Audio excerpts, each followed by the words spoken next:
Hi అందరికీ, నేనైతే మీషోలో ఒక 2 ప్రోడక్ట్స్ తీసుకున్నాను. ఒక ప్రోడక్ట్ వచ్చేసి కిచెన్లోకి, ఇంకొకటి గార్డెన్లోకి. ఇవి 2 మనకి చాలా యూస్ఫుల్ అనమాట. ఇప్పుడైతే వీటిని అన్బాక్సింగ్ చేసి చూద్దాము. అసలు ప్రైజెస్ ఎంత పడినాయి, అసలు మనకి ప్రోడక్ట్ ఎట్లా డెలివరీ అయ్యింది అనేది మీరైతే వీడియోలో చూడండి. ఒకవేళ మీరు కనుక ఫస్ట్ టైం నా ఛానల్ చూస్తుంటే ఒకసారి నా ప్లేలిస్ట్ చెక్ చేయండి, నా వీడియోస్ అన్నీ చూడండి. మీకు కనుక నచ్చితే మాత్రం ఛానల్ సబ్స్క్రైబ్ చేసుకోవటం అయితే అసలు మర్చిపోవద్దు. ఇప్పుడైతే దీన్ని అన్బాక్సింగ్ చేసి చూద్దాము. నేను గార్డెన్లోకి ఇవి ఫస్ట్ టైం తీసుకుంటున్నాను. మామూలుగా మనకి గార్డెన్లో ఉండే పులుగుతో కానీ కత్తితో కానీ వాటితో మనం గార్డెనింగ్ పనులు చేసుకుంటాము, లేదంటే కత్తితో కొమ్మలు కట్ చేసుకోవటం. ఇవైతే నేను ఫస్ట్ టైం తీసుకున్నాను. చూసారు కదా గార్డెనింగ్ టూల్స్ ఇవి. ఒకటి కొమ్మలు కట్ చేసుకోవడానికి కట్టర్ ఒకటి తీసుకున్నాను. అలాగే అవి 3 ప్యాక్ ఆఫ్ ఇవి 4 వచ్చాయి నాకు. ఇవి ప్రైస్ వచ్చేసి నాకు ఈ 4 178 రూపీస్ పడినాయి. చాలా తక్కువ ప్రైస్కి వచ్చింది.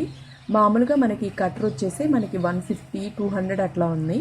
నాకు ఈ 4 వచ్చేసి నాకు 178 రూపీస్ పడింది. చూసారు కదా చాలా స్ట్రాంగ్గా ఉన్నాయి, అలాగే చాలా వెయిట్ కూడా ఉన్నాయి.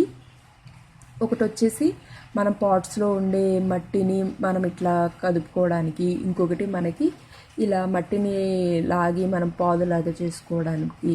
నాకైతే చాలా బాగా నచ్చినాయి ఆ ప్రోడక్ట్ వచ్చేసి. నేనైతే గార్డెన్లోకి ఎప్పటి నుంచో అవి తీసుకోవాలి అనుకుంటున్నాను. ఇప్పుడు కొంచెం ప్రైస్ తక్కువ ఉంది, అందుకని చెప్పేసి ఇంకా తీసుకున్నాను. నాకైతే అసలు ఆ ప్రోడక్ట్ అయితే చాలా బాగా నచ్చింది. నేనైతే ఫుల్ హ్యాపీ ఆ ప్రోడక్ట్ వల్ల అయితే. ఎందుకు అనంటే మనం తీసుకున్న ప్రోడక్ట్ మంచిగా వస్తే మనం హ్యాపీ కదా. సెకండ్ కూడా ఓపెన్ చేసేద్దాము. చూసారు కదా నేను జల్లెడ తీసుకున్నాను. ఇవి జల్లెడ వచ్చేసి మనకి 4 ఉంటాయి, 4 రకాల జల్లెళ్ళు ఇవి. నాకు ఈ ప్రోడక్ట్ కూడా చాలా బాగా నచ్చింది. ఇది నాకు ప్రైస్ వచ్చేసి ఇది కూడా 174 రూపీస్ అట్లా పడింది. ఇది కూడా వచ్చేసి నేను ఫస్ట్ టైమే తీసుకుంటున్నాను. నా దగ్గర ఉన్నదైతే పాడైపోయింది, అందుకని చెప్పేసి కొత్తది తీసుకున్నాను. చూసారు కదా ఎంఆర్పి వచ్చేసి 300 అట్లా ఉంది, నాకు వచ్చేసి 174 రూపీస్ అట్లా పడింది. ఇప్పుడైతే దీన్ని ఓపెన్ చేసి చూద్దాము అసలు జల్లెళ్ళు ఏ టైప్ ఆఫ్ జల్లెళ్ళు మనకు వచ్చాయి అనేది కూడా. మనకి మామూలుగా పిండి జల్లెడ చూసారు కదా, ఇక్కడ మనకి ఎంత క్లియర్గా మెన్షన్ చేశాడు. ఒకటి వచ్చేసి రైస్, అలాగే గోధుమ పిండి, అలా మనం 4 రకాలుగా అయితే ఈ జల్లెడను ఉపయోగించుకోవచ్చు.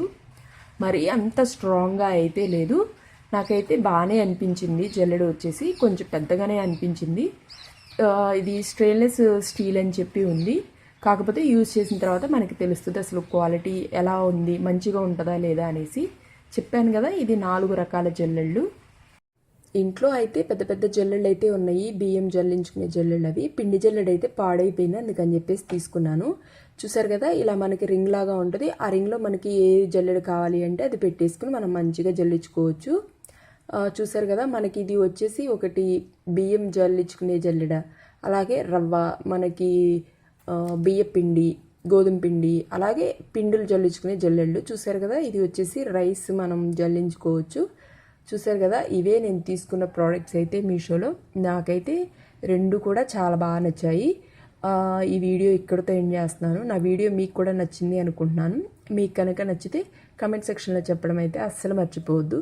మళ్ళీ ఇంకో కొత్త వీడియోతో మీ ముందుకు వస్తాను. అప్పటి వరకు నా వీడియోస్ చూస్తూ నేను సపోర్ట్ చేస్తూ ఉండండి. బాయ్.